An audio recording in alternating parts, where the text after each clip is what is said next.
Hi all, welcome to കാറക്സ്. ഞാൻ നിങ്ങളുടെ സ്വന്തം ദീപക്. നമ്മൾ ഇന്നിപ്പോൾ കൊണ്ടുവന്നിരിക്കുന്നത് ഫാസ്റ്റ് ബാക്ക് സെഡാൻ BYD സീലുമായിട്ടാണ് വന്നിരിക്കുന്നത്. അപ്പോൾ നമുക്ക് ഇതിന്റെ ഒരു ഡിസൈൻ കാര്യങ്ങളിലേക്കൊക്കെ പോവാം. ആദ്യമേ തന്നെ നമുക്കൊരു പ്രോപ്പർ സെഡാനാണ്. ഈ ഒരു ലെങ്ത് കാണുമ്പോൾ തന്നെ അറിയാം, ഓൾമോസ്റ്റ് 4800ഓളം ഒരു ലെങ്ത് വരുന്ന ഒരു വെഹിക്കിൾ ആണ്. ഇനിയിപ്പോൾ നമുക്ക് ഫ്രണ്ട് ഡിസൈനിലേക്ക് വന്നു കഴിഞ്ഞാൽ പക്ക എയറോഡൈനാമിക് ആയിട്ടുള്ള ഒരു രീതിയിലാണ് ഇതിന്റെ ഒരു ഡിസൈൻ വന്നേക്കുന്നത്. സെഡാൻ ആയതുകൊണ്ട് സെഡാൻ ലവേഴ്സിനൊക്കെ വളരെ ഇഷ്ടപ്പെടുന്ന ഒരു രീതിയിലുള്ള ഒരു ഡിസൈൻ ആണ്. ഓഷ്യൻ എസ്തെറ്റിക് എന്നാണ് കമ്പനി BYD ഇതിനെ ഈ ഒരു ഡിസൈനിനെ പറയുന്നത്. ഓഷ്യൻ എസ്തെറ്റിക് മെയിനായിട്ട് ഉദ്ദേശിക്കുന്ന ആ ഒരു ഫ്ലോ പോലുള്ള ഒരു ഡിസൈൻ ആണ്. മൊത്തത്തിൽ നമ്മൾ വെഹിക്കിളിനെ ഒന്ന് നോക്കിക്കഴിഞ്ഞാൽ ഒരു ഒഴുക്കാണെന്ന് തന്നെ പറയാം ഡിസൈനിൽ.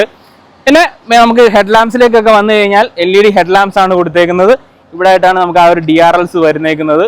ഒരു യു ഷേപ്ഡ് ആയിട്ടുള്ള രീതിയിലാണ് ഇതിന്റെ ഒരു ഡിസൈൻ വന്നേക്കുന്നത്. വളരെ അട്രാക്റ്റീവ് ആയിട്ടുള്ള രീതിയാണ്, സ്ലീക്ക് ഡിസൈൻ ആണ് കൊടുത്തേക്കുന്നത്. സെന്ററിലേക്ക് വന്നു കഴിഞ്ഞാൽ BYD എന്നുള്ള ഒരു ബാഡ്ജിങ് കൊടുത്തേക്കുന്നത് കാണാം. ബിൽഡ് യുവർ ഡ്രീംസ് എന്നാണ് അതിന് ആ ഒരു ഫുൾ ഫോം വരുന്നത്. പിന്നെ അതായത് ഇവിടെ നമുക്കൊരു ഡിസൈൻ എലമെന്റ്സ് കൊടുത്തേക്കുന്നത് കാണാം. അവിടെ നമുക്ക് ആ ഒരു DRLസിന്റെ ആ ഒരു ലൈറ്റിന്റെ പാറ്റേൺ കൊടുത്തേക്കുന്നത് കാണാം. നല്ല ഭംഗിയുണ്ട്. ആ ഒരു ഡിസൈൻ എലമെന്റ്സ് കൊടുത്തേക്കുന്നത് ആ ഒരു ഗ്ലോസി ബ്ലാക്ക് ഫിനിഷിലാണ് കൊടുത്തേക്കുന്നത്. ഏറ്റവും താഴെയായിട്ട് ഒരു എയർ ഡാം, നല്ല വൈഡായിട്ടുള്ള രീതിയിൽ ഒരു എയർ ഡാം കൊടുത്തിട്ടുണ്ട്. അതൊരു ബ്ലാക്ക് ഫിനിഷിലാണ് കൊടുത്തേക്കുന്നത്. ഫ്രണ്ടിൽ നമുക്ക് സെൻസേഴ്സ് കൊടുത്തേക്കുന്നത് കാണാം. സെൻട്രലായിട്ട് ഇവിടെ ക്യാമറ കൊടുത്തിട്ടുണ്ട്. 360 ഡിഗ്രി പോലുള്ള ക്യാമറ, അങ്ങനെയുള്ള കാര്യങ്ങളെല്ലാം വെഹിക്കിളിൽ വരുന്നുണ്ട്. ഇനിയിപ്പോൾ സൈഡ് ഡിസൈനിലേക്ക് വന്നു കഴിഞ്ഞാൽ വളരെ അട്രാക്റ്റീവായിട്ട് നിൽക്കുന്നത് 19 ഇഞ്ച് വീൽസ് ആണ്. ഇതൊരു ഒരു ടൈപ്പ് ഡിസൈൻ വരുന്ന ഒരു വീലാണ്. അത് ആ ഒരു എയറോഡൈനാമിക്കിന് ഒട്ടും ഒരു രീതിയിലും കുറവ് വരാതിരിക്കാനുള്ള ഡിസൈൻ. ഇപ്പോൾ ഇലക്ട്രിക് വെഹിക്കിൾസിലൊക്കെ നമ്മൾ കാണുന്ന ഒരു ടൈപ്പ് വീല് തന്നെയാണ്. വളരെ അട്രാക്റ്റീവായിട്ട് തന്നെ ഉണ്ട്. അതൊരു ഫുള്ളി ബ്ലാക്ക് ഫിനിഷും സിൽവർ ഒരു സ്ട്രൈപ്സ് ആയിട്ടുള്ള രീതിയിലാണ് ഡിസൈൻസ് വന്നേക്കുന്നത്. ഇവിടെ നമുക്കൊരു ആരോ രീതിയിൽ BYD എന്നിവിടെ ഒരു ഡിസൈൻ എന്ന് പറഞ്ഞിട്ടൊരു എലമെന്റ് കൊടുത്തേക്കുന്നത് കാണാം. ഇവിടെ ടേൺ ഇൻഡിക്കേറ്റേഴ്സും കാര്യങ്ങളൊക്കെ വരുന്നുണ്ട്. മിറേഴ്സിൽ NFC കാർഡ് ആ രീതിയിലാണ് നമുക്ക് വെഹിക്കിൾ അൺലോക്ക് ചെയ്യുക. അങ്ങനെയുള്ള കാര്യങ്ങളൊക്കെ നമുക്ക് ഈ NFC കാർഡ് വെച്ച് നമുക്ക് ചെയ്യാം. അതുകൂടാതെ നമുക്ക് നോർമൽ ഫിസിക്കൽ കീയും വരുന്നുണ്ട്. ഇനിയിപ്പോൾ താഴേക്ക് വന്നു കഴിഞ്ഞാൽ ഇവിടെ ഒരു സ്കേർട്ടിങ് പോലൊരു എലമെന്റ് വരുന്നുണ്ട്. അത് ഒരു പിയാനോ ബ്ലാക്ക് ഫിനിഷിലാണ് കൊടുത്തേക്കുന്നത്. പിന്നെ ഫ്ലഷ് ഡോർ ഹാൻഡിൽസ് ആണ് വന്നേക്കുന്നത്.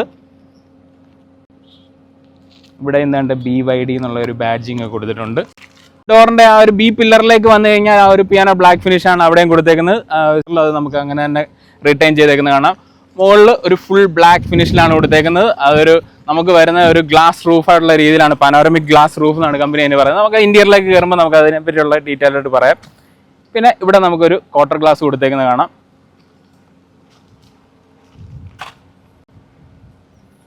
ഇവിടെയാണ് നമ്മുടെ ആ ഒരു ചാർജിങ് ലിഡ് വരുന്നത്. നമുക്ക് വെഹിക്കിൾ ടു ലോഡ് എന്നുള്ള ഒരു ഫീച്ചർ പോലെ അങ്ങനെയുള്ള മോഡേൺ ഫീച്ചറും കാര്യങ്ങളൊക്കെ നമുക്ക് ഈ ഒരു വെഹിക്കിളിൽ വരുന്നുണ്ട്. ഇനിയിപ്പം ബാക്കിലേക്ക് വന്നു കഴിഞ്ഞാൽ ഫാസ്റ്റ് ബാക്ക് എന്ന് പറയുന്ന ആ ഒരു ഡിസൈൻ ചരിഞ്ഞിറങ്ങുന്ന ആ ഒരു ഗ്ലാസ് ചരിഞ്ഞിറങ്ങി ഇങ്ങനെ ബാക്കിലേക്ക് ഈ ബൂട്ട് കയറി വരുന്നത്, അങ്ങനെയാണ്. അതിനാണ് ഈ ഒരു ഫാസ്റ്റ് ബാക്ക് എന്ന് പറയുന്നത് തന്നെ. BYD എന്നുള്ള ആ ഒരു ബാഡ്ജിങ് നമുക്കിവിടെ സെൻറ്ററിൽ കാണാം. കണക്റ്റഡ് ടെയിൽ ലാമ്പാണ് വന്നേക്കുന്നത്. ഞാൻ ആദ്യം പറഞ്ഞ പോലെ തന്നെ ഫ്രണ്ടിൽ ഹെഡ് ലാംപ്സിന്റെ കാര്യം പറഞ്ഞാൽ വളരെ സ്ലീക്ക് ആയിട്ടുള്ള രീതിയിലുള്ള ടെയിൽ ലാമ്പ് യൂണിറ്റ്സ് ആണ് വെഹിക്കിളിൽ കൊടുത്തേക്കുന്നത്. റൈറ്റ് സൈഡിൽ നമുക്ക് BYDയുടെ ആ ഒരു എംബ്ലം കൊടുത്തിട്ടുണ്ട്. സീലിനുള്ള ഒരു ബാഡ്ജിങ് അവിടെ കൊടുത്തേക്കുന്നത് കാണാം. ഏറ്റവും താഴെ ഒരു ഡിഫ്യൂസർ എലമെന്റ് കൊടുത്തേക്കുന്നുണ്ട്. അത് വളരെ സ്പോർട്ടി ആയിട്ടുണ്ട്. ഒരു പിയാനോ ബ്ലാക്ക് ഫിനിഷിലാണ് കൊടുത്തേക്കുന്നത്. അതിൽ ഉള്ളിൽ തന്നെ നമുക്ക് ഇവിടെ നമുക്ക് സെൻസേഴ്സ് കാണാം. റിവേഴ്സ് ലാമ്പ്, റിഫ്ലക്റ്റേഴ്സ് കാര്യങ്ങളൊക്കെ കൊടുത്തിട്ടുണ്ട്. ചെറിയ ക്യാമറ കൊടുത്തേക്കുന്നത് കാണാം. അതൊക്കെ വളരെ ഡീറ്റെയിൽഡ് ആയിട്ട് കമ്പനി അതൊക്കെ ശ്രദ്ധിച്ചിട്ടുണ്ട്. ഒത്തിരി വലിയ ക്യാമറ ഒന്നും കൊടുക്കാതെ ചെറിയ ക്യാമറ കൊടുത്ത് അതൊക്കെ എനിക്ക് ഒരുപാട് ഇഷ്ടപ്പെട്ടു. കാരണം ഇങ്ങനൊരു വെഹിക്കിളിന് വളരെ അങ്ങനെയുള്ള കാര്യങ്ങൾ വരെ കമ്പനി വളരെ ഡീറ്റെയിൽഡ് ആയിട്ട് ശ്രദ്ധിച്ചേക്കുന്നത് വളരെ അത് എടുത്തു പറയേണ്ട ഒരു കാര്യമാണ്. അതുകൊണ്ട് ഞാൻ അങ്ങനെ പറഞ്ഞത്. ഇപ്പൊ നമുക്ക് ബൂട്ട് സ്പേസ് ഒന്ന് ചെക്ക് ചെയ്യാം.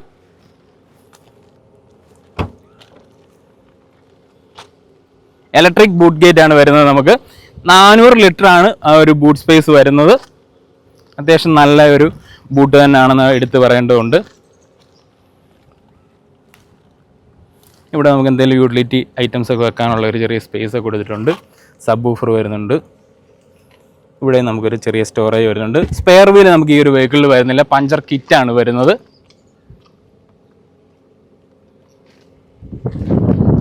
യെസ്, അപ്പം എക്സ്റ്റീരിയറിലെ വിശേഷങ്ങൾ അത്രയാണ്. ഇനിയിപ്പോൾ നമുക്ക് ഇന്റീരിയറിലെ വിശേഷങ്ങളോടൊന്ന് ചെക്ക് ചെയ്യാം. ഓക്കെ, അപ്പൊ നമ്മുടെ BYD സീലിന്റെ ഇന്റീരിയർ ആണ് ഈ കാണുന്നത്. പക്ക സ്പോർട്ടി ആണെന്ന് തന്നെ എടുത്ത് പറയേണ്ടതുകൊണ്ട് ഒരു ഫുള്ളി ബ്ലാക്ക് ഇന്റീരിയർ ആണ് കൊടുത്തേക്കുന്നത്. ഈ ഒരു ഭാഗത്ത് നമ്മുടെ ഈ ഒരു AC വെന്റിന്റെ ഭാഗത്ത് മാത്രമാണ് ഒരു സിൽവർ ഒരു കളറിൽ വരുന്നത്. ബാക്കി മൊത്തത്തിൽ നമുക്കൊരു സോഫ്റ്റ് ടച്ച് ലെതർ മെറ്റീരിയൽ വരുന്നുണ്ട്. ഈ ഒരു ഭാഗത്ത് അൽക്കാൻഡാറയാണ് കൊടുത്തേക്കുന്നത്. ഡോറിന്റെ ട്രിമ്മുകളിലും നമുക്കത് കാണാൻ പറ്റും, അൽക്കാൻഡാറ ഫിനിഷ് കൊടുത്തേക്കുന്നത് കാണാം. പിന്നെ സെൻട്രലിലേക്ക് വന്നു കഴിഞ്ഞാൽ പ്രധാന അട്രാക്ഷൻ എന്ന് പറയുന്നത് ഈ ഒരു 15.8 ഇഞ്ചിന്റെ ഈ ഒരു സ്ക്രീൻ തന്നെയാണ്. എന്താ വലിയൊരു സ്ക്രീൻ അല്ലേ ഇതില്. എനിക്ക് തോന്നുന്നു ഓൾമോസ്റ്റ് നമ്മുടെ ഒരു 15 ഇഞ്ചിന്റെ ലാപ്ടോപ്പിന്റെ ഒക്കെ അതേ സ്ക്രീൻ സൈസ് തന്നെ വേണമെങ്കിൽ പറയാം.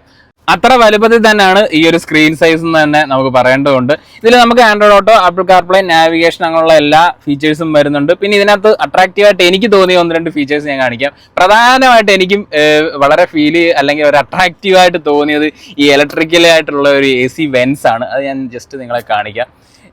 ഇതിൽ നമുക്ക് ഈ AC വെൻസ് നമ്മൾ മറ്റുള്ള കാഴ്ചയിലൊക്കെ കാണുന്ന പോലെ നമുക്കിങ്ങനെ ഒരു ഫിസിക്കൽ ഇതിലൂടെ അല്ല നമ്മളിതിൽ വെന്റ് അഡ്ജസ്റ്റ് ചെയ്യുന്നത്. നമുക്ക് വേണ്ടി ഇവിടെ ഈ ഒരു രീതിയിൽ കണ്ടില്ലേ, ഇതിപ്പോൾ ക്യാമറ അങ്ങോട്ട് കാണിച്ചു കഴിഞ്ഞ് കഴിഞ്ഞാൽ അവിടെ ആ ഒരു വെന്റ് തിരിയുന്നതൊക്കെ ഞാൻ കാണിച്ചു തരാം. കണ്ടില്ലേ, അതൊരു വളരെ അട്രാക്റ്റീവായിട്ട് എനിക്ക് തോന്നി. ഇലക്ട്രിക്കലി അഡ്ജസ്റ്റ് ചെയ്യാം. ഇത് ശരിക്കും പറഞ്ഞാൽ ഒരു പ്രാക്ടിക്കാലിറ്റി നോക്കി കഴിഞ്ഞാലും വളരെ നല്ലൊരു കാര്യമാണ്. കാരണം ചില സമയത്തൊക്കെ എൻ്റെ വണ്ടിയിലൊക്കെ ഞാൻ എത്തിക്കുത്തിയൊക്കെ ചില സമയത്ത് ആ ഒരു ഭാഗത്ത് വെന്റ് ഓപ്പൺ ചെയ്യാറുണ്ട്. അങ്ങനെയൊക്കെ നോക്കുമ്പോൾ എനിക്ക് വളരെ യൂസ്ഫുൾ ആയിട്ടുള്ള ഒരു കാര്യം തന്നെയാണ്. പിന്നെ നമുക്ക് ഇതിൽ സ്വിംഗ് മോഡിൽ നമുക്ക് ഇടാൻ പറ്റും. അത് ഇതേണ്ടേ, സ്വിംഗ് മോഡ് ഇട്ട് കഴിഞ്ഞാൽ നമ്മൾ വീട്ടിലൊക്കെ AC സ്വിംഗ് മോഡിൽ ഇടത്തില്ലേ, അതുപോലെ ഈ വെന്റ് ഓട്ടോമാറ്റിക്കായിട്ട് അതിങ്ങനെ മുകളിലും താഴെയായിട്ട് ആ സ്വിംഗ് മോഡിൽ ആയിക്കോളും. അങ്ങനെയുള്ള അതെനിക്ക് വളരെ അട്രാക്റ്റീവായിട്ട് തോന്നി, അതുകൊണ്ടാണ് ഞാൻ അത് എടുത്ത് പറഞ്ഞത്. പിന്നെ നമുക്ക് ഡ്യുവൽ സോൺ AC ആണ്. രണ്ട് സൈഡിലും നമുക്ക് വ്യത്യസ്ത ടെമ്പറേച്ചറിൽ നമുക്ക് AC സെറ്റ് ചെയ്യാൻ പറ്റും. പിന്നെ നമുക്ക് ഡ്രൈവർ സൈഡും കോ ഡ്രൈവർ സൈഡും വെന്റിലേറ്റഡ് സീറ്റ്, ഹീറ്റിംഗ് ഫംഗ്ഷൻ അങ്ങനെയുള്ള കാര്യങ്ങളൊക്കെ വരുന്നുണ്ട്. എയർ പ്യൂരിഫിക്കേഷൻ വരുന്നുണ്ട്. 2.5 PM ഡിറ്റക്ഷൻ അങ്ങനെയുള്ള കാര്യങ്ങളൊക്കെ വരുന്നുണ്ട്. അതിൻ്റെയാണ് ആ ഒരു നോട്ടിഫിക്കേഷൻ കാണിക്കുന്നത്.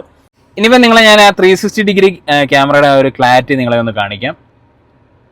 യെസ്, ഇതിപ്പോൾ നമ്മൾ ആ ഒരു 3D മോഡിലാണ് കിടക്കുന്നത്. കണ്ട് 3D മോഡിലാണ് നമ്മളിപ്പോൾ കിടക്കുന്ന ലൊക്കേഷൻ്റെ ആ ഒരു വ്യൂ ആണ്. കണ്ടിട്ടില്ലേ, നല്ല ഭംഗിയല്ലേ, വളരെ നല്ല ക്ലാരിറ്റിയാണ് ഞാൻ എടുത്തു പറയേണ്ടതുണ്ട്. കാരണം ഇത് 1080 റെസൊല്യൂഷനാണ് ഇതിൻ്റെ ഒരു റെസൊല്യൂഷൻ എന്ന് പറയുന്നത്.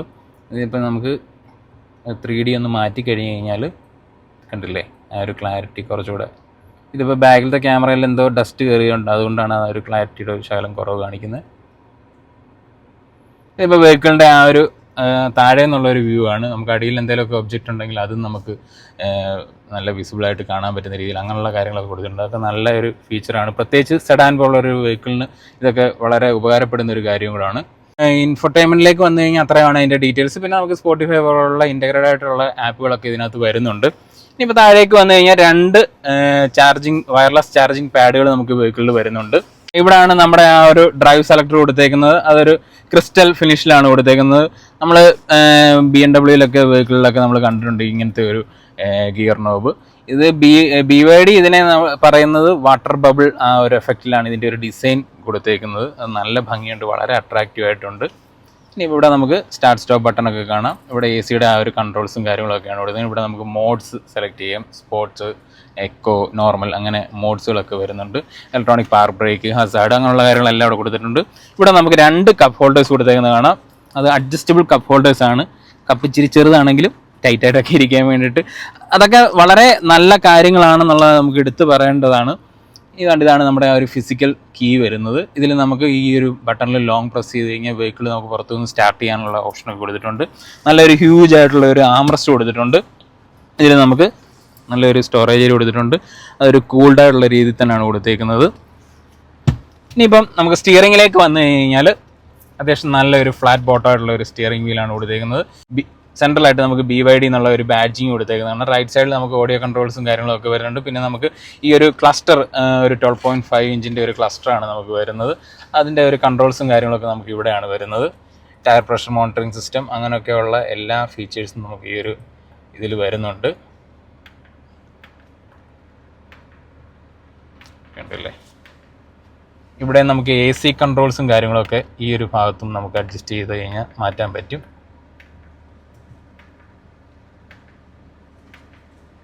റേഞ്ച്, അങ്ങനെയുള്ള എല്ലാ കാര്യങ്ങളും നമുക്കിവിടെ നമുക്ക് കൺട്രോൾ ചെയ്യാൻ പറ്റും. അതിൻ്റെ ആ ഒരു ഗ്രാഫിക്കിൻ്റെ ഒരു ലേ ഔട്ടൊക്കെ കൊടുത്തേക്കുന്നതാണെങ്കിലും നല്ല ഭംഗിയുണ്ട്. ആ ഒരു കളർ കോമ്പിനേഷനൊക്കെ ആണെങ്കിലും അട്രാക്റ്റീവാണ്. നമുക്ക് കണ്ണിൽ ഒത്തിരി ഒരു ഭയങ്കര ബ്രൈറ്റ് ആയിട്ടുള്ള രീതിയോ അല്ലെങ്കിൽ നമുക്കെല്ലാം കണ്ണിൽ എല്ലാം എത്തിപ്പെടുന്നുണ്ട്, അല്ലെങ്കിൽ നമുക്ക് കറക്റ്റായിട്ട് അതിലെ കാര്യങ്ങളൊക്കെ വായിച്ചെടുക്കാനും ഒക്കെ പറ്റുന്ന രീതിയിൽ തന്നെയാണ് കൊടുത്തേക്കുന്നത്. പിന്നെ ഇപ്പോൾ നമുക്ക് ഒരു സീറ്റിങ്ങിലേക്കൊക്കെ വന്നു കഴിഞ്ഞാൽ നമുക്ക് വളരെ ഇതിൻ്റെ ആ ഒരു സ്പോർട്ടി സീറ്റായിട്ടുള്ള രീതിയിലാണ് കൊടുത്തേക്കുന്നത്. അതിൻ്റെ ഒരു ബോൾസ്റ്റേഴ്സ് ഒക്കെ ആണെങ്കിലും നല്ല വിങ് ബോൾസ്റ്റേഴ്സ് ആയിട്ടുള്ള രീതിയിലാണ് കൊടുത്തേക്കുന്നത്. വളരെ കംഫർട്ടബിൾ ആയിട്ടിരിക്കാൻ പറ്റുന്നുണ്ട്. നമ്മളെ പ്രോപ്പറായിട്ട് ഹഗ് ചെയ്തിരിക്കുന്ന ഫീലും നമുക്ക് കിട്ടുന്നുണ്ട്. കാരണം ഈ ഒരു സൈഡ് ബോൾസ്റ്റേഴ്സ് ഒക്കെ കൊടുത്തേക്കുന്ന ആ രീതിയിലാണ്. BYD എന്നുള്ള ബാഡ്ജിങ് നമുക്കിവിടെ കാണാൻ പറ്റും. ഞാൻ ആദ്യം പറഞ്ഞ പോലെ തന്നെ ഹീറ്റിങ്ങും കൂളിംഗ് ഫംഗ്ഷനുള്ള വെന്റിലേറ്റഡ് സീറ്റ്സ് ആണ് രണ്ടും വരുന്നത്. ഇലക്ട്രോണിക്കലി അഡ്ജസ്റ്റ് ചെയ്യാൻ പറ്റുന്ന സീറ്റ്സ് ആണ് രണ്ടും വരുന്നത്. ഇനിയിപ്പോൾ ഡോർ പോക്കറ്റ്സിലേക്ക് വന്നു കഴിഞ്ഞാൽ നമുക്ക് ഡൈന ഓഡിയോയുടെ സ്പീക്കർ സിസ്റ്റം ആണ് വെഹിക്കിളിൽ വരുന്നത്. 12 സ്പീക്കേഴ്സ് ആണ് വരുന്നത്, വിത്ത് സബ് വൂഫർ ആണ് വരുന്നത്. അവിടെ നമുക്ക് ആ ഒരു ആൽക്കൻഡാര ഫിനിഷൊക്കെ ഡോറിൽ കാണാൻ പറ്റും. ബോട്ടിൽ ഹോൾഡേഴ്സ് കാര്യങ്ങളൊക്കെ കൊടുത്തിട്ടുണ്ട്.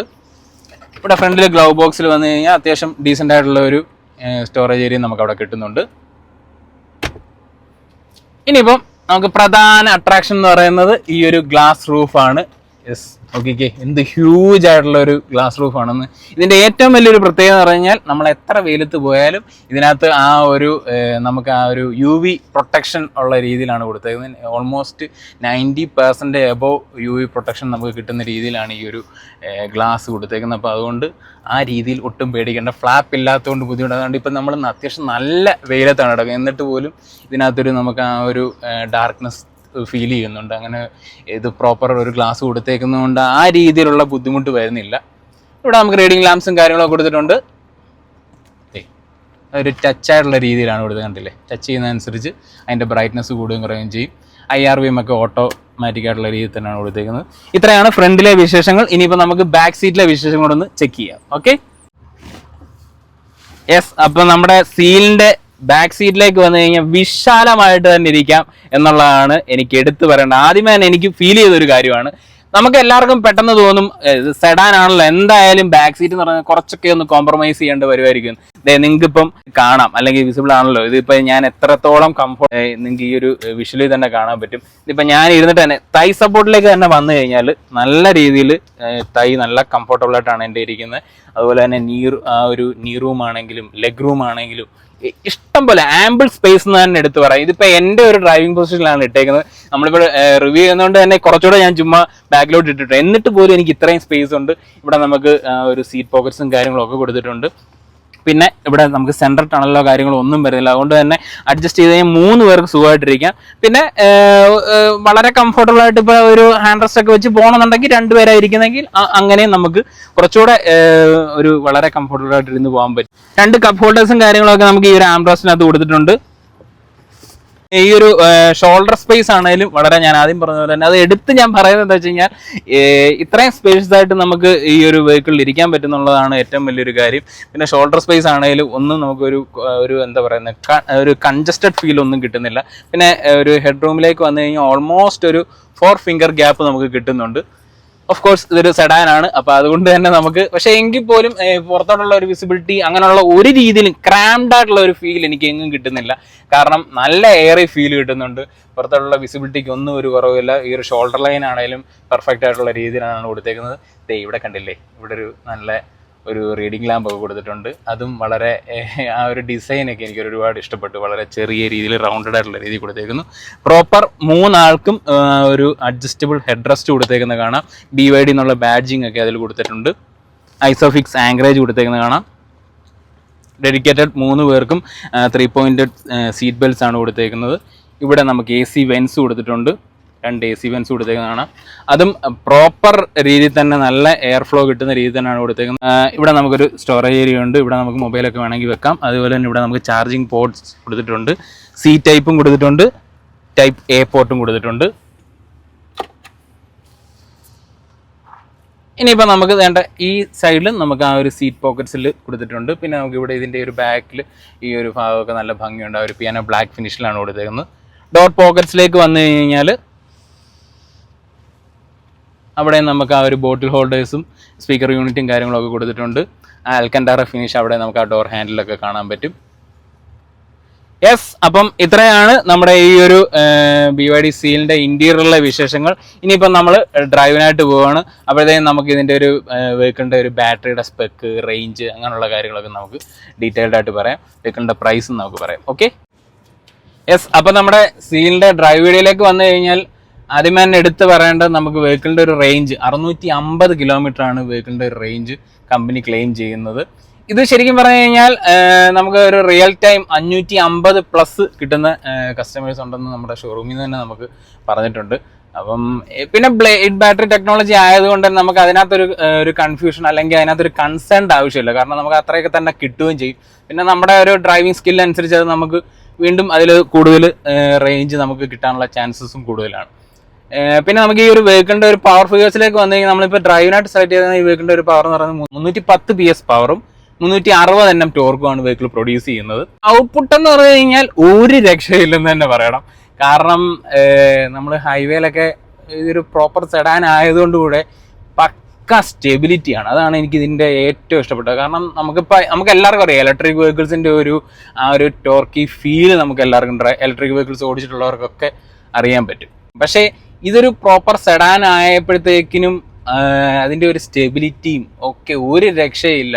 അതാണ് എനിക്ക് ഈ വെഹിക്കിളിൽ ഏറ്റവും കൂടുതൽ ഇഷ്ടപ്പെട്ടത്, ഇതിൻ്റെ ഒരു ഡൈനാമിക്സ്. അത് എടുത്തു പറയേണ്ടതുണ്ട്. കാരണം നമ്മളൊരു ഹയർ സ്പീഡിൽ ഇപ്പം ഒരുപാട് BHPയും അത് മാത്രം നമ്മൾ നോക്കിയിട്ട് കാര്യമില്ല. അതിൻ്റെ ഒരു വെഹിക്കിളിൻ്റെ ഒരു മൊത്തത്തിലുള്ള ഒരു ക്യാരക്ടർ, അതാണ് നമ്മൾ ഒരു ഡ്രൈവിൽ എപ്പോഴും നമ്മൾ അല്ലെങ്കിൽ ഒരു എന്തൂസിയാസ്റ്റ് ആയിട്ടുള്ള ആളുകൾക്ക് അല്ലെങ്കിൽ സെഡാൻ ഇഷ്ടപ്പെടുന്നവർക്ക് അതെല്ലാം നമ്മൾ എല്ലാ രീതിയിലും നമ്മൾ നോക്കും. വെഹിക്കിളിനെ പറ്റി നോക്കുമ്പോൾ നമ്മൾ എല്ലാ രീതിയിലും ചിന്തിക്കാറുണ്ട്.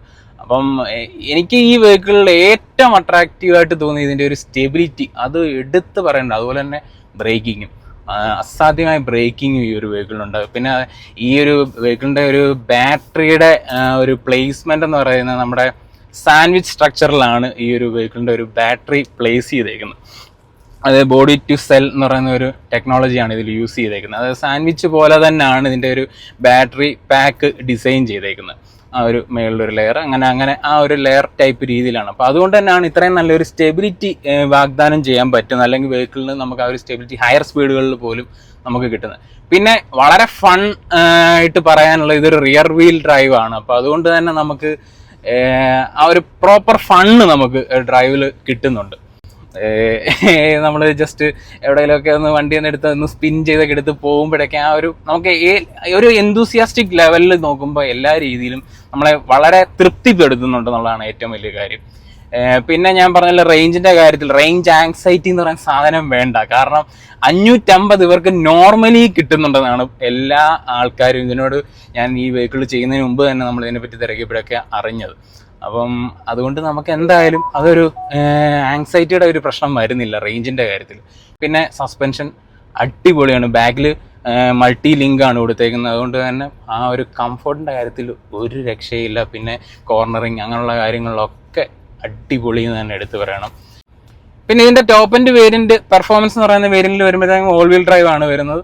അപ്പം അത് വരുമ്പോഴത്തേക്കിനും ആ കുറച്ചുകൂടെ അങ്ങനെയുള്ള കാര്യങ്ങളിലേക്ക് വരും. പിന്നെ റേഞ്ചിലൊരു ചെറിയൊരു ഡിഫറൻസ് വരുന്നുണ്ട് അതിൽ വരുമ്പോഴത്തേക്കിനും. 580 അതിൻ്റെ ഒരു റേഞ്ച് വരുന്നത്. കാരണം അത് കുറച്ചുകൂടെ ഒരു പെർഫോമൻസ് ഓറിയൻറ്റ്. എനിക്ക് ഇത് തന്നെ പെർഫോമൻസിൽ ഒട്ടും കുറവില്ല. പിന്നെ ഓൾ വീൽ ഡ്രൈവ് ആകുമ്പോൾ സ്വാഭാവികമായിട്ടുള്ള ഒരു വ്യത്യാസം നമുക്ക് അതിൽ വരുന്നുണ്ട്. നമ്മളിപ്പോൾ ഈ ഡ്രൈവ് ചെയ്യുന്ന ഒരു വെഹിക്കിളിൻ്റെ ഒരു പ്രൈസ് എന്ന് പറയുന്നത് 51 ലക്ഷം രൂപയാണ് ഓൺ റോഡ് ഇതിൻ്റെ ഒരു പ്രൈസ് വരുന്നത്. ആ ഒരു പ്രൈസിന് ശരിക്കും പറഞ്ഞാൽ ഇത് വെർത്താണെന്ന് തന്നെ എടുത്ത് പറയേണ്ടതുണ്ട്. കാരണം ഇത്ര ഒരു എല്ലാ ഫീച്ചേഴ്സ് ആണെങ്കിലും പിന്നെ ഒരു റേഞ്ച് ആണെങ്കിലും എല്ലാ രീതിയിലും പിന്നെ ഇത്ര ഒരു എന്തൂസിയാസ്റ്റിക് വെഹിക്കിൾ എന്ന് തന്നെ എടുത്ത് പറയാം. ആ രീതിയിലും ഒക്കെ നോക്കുമ്പോൾ എല്ലാം കൊണ്ടും ഒരു നല്ലൊരു വെഹിക്കിളാണ്. പിന്നെ ടെക്നോളജി പരമായിട്ടാണെങ്കിലും എല്ലാത്തിലും മുൻപന്തിയിൽ തന്നെ നിൽക്കുന്നുണ്ട് വെഹിക്കിൾ. പിന്നെ ഈ വീഡിയോ നിങ്ങൾക്ക് ഇഷ്ടപ്പെട്ടെങ്കിൽ ഉറപ്പായിട്ടും ലൈക്ക് ചെയ്യുക, സബ്സ്ക്രൈബ് ചെയ്യുക. പിന്നെ നിങ്ങൾക്ക് ഈ വെഹിക്കിൾ ഒന്ന് എക്സ്പീരിയൻസ് ചെയ്യണമെന്നൊക്കെ ഉണ്ടെങ്കിൽ നമ്മുടെ EVM BYDയുടെ കോൺടാക്ട് നമ്പർ ഞാൻ ഡിസ്ക്രിപ്ഷനിൽ കൊടുത്തേക്കാം. ആനന്ദ് എന്നാണ് എക്സിക്യൂട്ടീവിൻ്റെ പേര്. ഓക്കെ, അപ്പോൾ താങ്ക് യു സോ മച്ച്.